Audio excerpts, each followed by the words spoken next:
একটি জিনিস আবিষ্কার করতে গিয়ে ভুল করে আরেকটি জিনিস আবিষ্কার করে ফেলেছেন বিজ্ঞানীরা। তবে সেই আবিষ্কার ফেলনা হয়নি, বরং এসব উদ্ভাবন মানুষের জীবনকে আরও সহজ করে তুলেছে। বিজ্ঞানীদের ভুলে আবিষ্কৃত এসব জিনিস নিয়ে বিস্তারিত থাকছে সৈয়দ নওশাদের ডেস্ক রিপোর্টে। রান্নাঘরে ননস্টিক প্যানের ব্যবহার আমাদের সকলেরই জানা।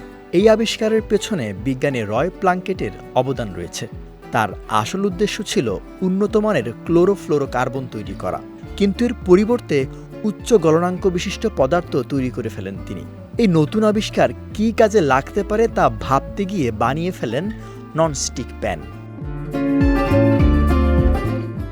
1945 সালে পার্সি স্পেন্সার নামে এক বিজ্ঞানী মাইক্রোওয়েভ তরঙ্গ নিঃসরণকারী টিউব নিয়ে গবেষণা করছিলেন।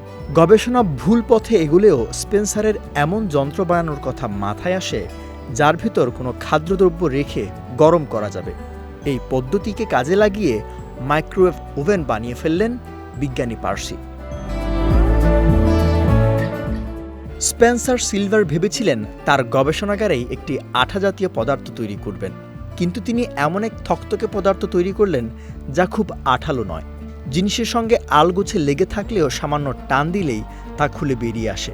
পরবর্তীকালে আর্ট ফ্রাই নামে আরেক বিজ্ঞানী তার এই আবিষ্কারকে কাজে লাগিয়ে ছোট ছোট কাগজে লাগিয়ে রাখতেন, নিজের প্রয়োজনে ব্যবহারও করতেন তিনি। এভাবেই নিজের অজান্তেই আর্ট ফ্রাই তৈরি করে ফেললেন পোস্ট ইট নোটস বা স্টিকি নোটস। 1826 সালে জন ওয়াকার নামে এক ব্রিটিশ রসায়নবিদ ভুল করে দেশলাই আবিষ্কার করে ফেলেন। তার গবেষণাগারে বিভিন্ন রাসায়নিক পদার্থের সঙ্গে একটি কাঠের টুকরো মিশে যায়। পরে তাতে হঠাৎ ঘষা লাগায় আগুন জ্বলে ওঠে।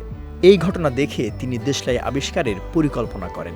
250-টিরও বেশি ডিজাইন অপশন নিয়ে ওয়ালটন স্মার্ট ফ্রিজ, বোঝে আপনার প্রয়োজন। জন পেমবার্টন নামে এক ফার্মাসিস্ট মাথা যন্ত্রণা কমানোর জন্য ওয়াইনের সঙ্গে কোকা সিরাপ মিশিয়ে এক ধরনের পানীয় তৈরি করেন। পরবর্তীকালে মদের উপর নিষেধাজ্ঞা আনায় তিনি কার্বনেট মেশানো পানির সঙ্গে এই কোকা সিরাপ মিশিয়ে সোডা বানানোর চেষ্টা করেন, কিন্তু এর স্বাদ লক্ষ্য করে নাম পরিবর্তন করে তিনি বাজারে আনেন কোকাকোলা নামের একটি বিশেষ পানীয়। সৈয়দ নওশাদ, বিজয় টিভি, নিউজ ডেস্ক।